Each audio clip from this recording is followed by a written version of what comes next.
The reason why Dunder Mifflin was being filmed for a documentary in the office is extremely dark. Like its UK progenitor, NBC's The Office was shot to simulate a documentary through a single camera setup and talking head character interviews. For most of the series, the explanation surrounding the camera crew remained a mystery. The mostly unseen camera crew was a background presence in the daily lives of the Dunder Mifflin employees. They primarily stayed out of the way until the final season when boom operator Brian, Chris Diamantopoulos, jumped on screen to prevent a warehouse worker from attacking Pam, Jenna Fisher. That was the only time a member of the camera crew became a physical character on the show, and he was subsequently fired from the documentary for intervening.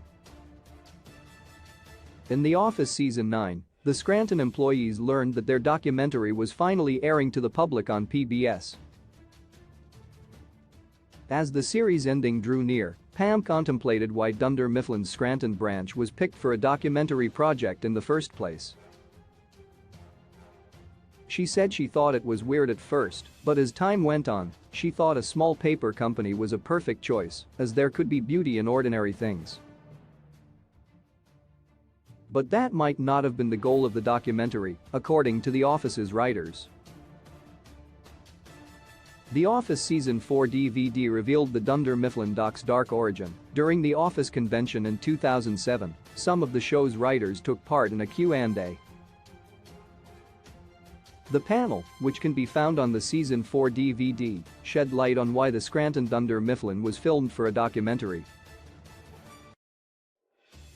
The writers claimed that after one of the Scranton employees committed suicide, the film crew picked Dunder Mifflin to document how the office handled the situation.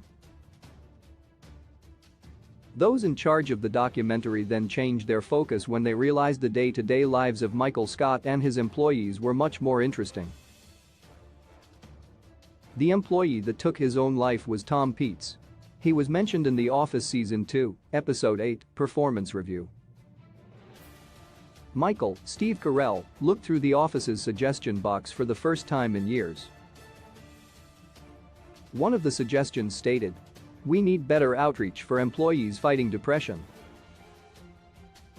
That note came from Tom, an accountant that went on to shoot himself, according to Phyllis Smith. Michael didn't even remember him, adding to the notion that Tom's well-being was never acknowledged by his Dunder Mifflin co-workers. Tom's death also provided an explanation for Ryan's, B.J. Novak, hiring as a temp. The void left by Tom allowed the Scranton branch to fill the position. Ryan wasn't hired as an accountant, but he did fill a need throughout other departments. It's unclear if Tom's death was ever meant to be discussed further in the show as the backstory for the documentary. It's more likely that the writers of The Office came up with the idea on their own to fill the gaps in the show's backstory. Tom's fate is oddly morbid for a comedy series, and they made the right choice by glossing over the detail.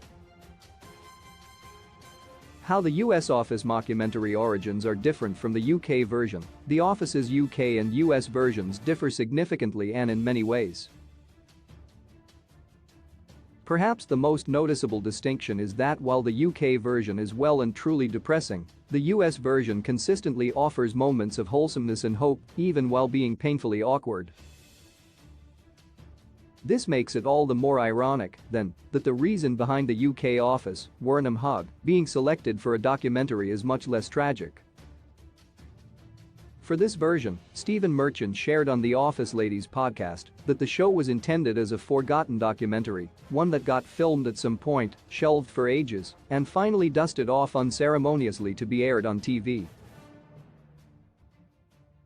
This fits with the UK Office's overall tired and bleakly British vibe, but is much less depressing an origin than that of the US version of The Office.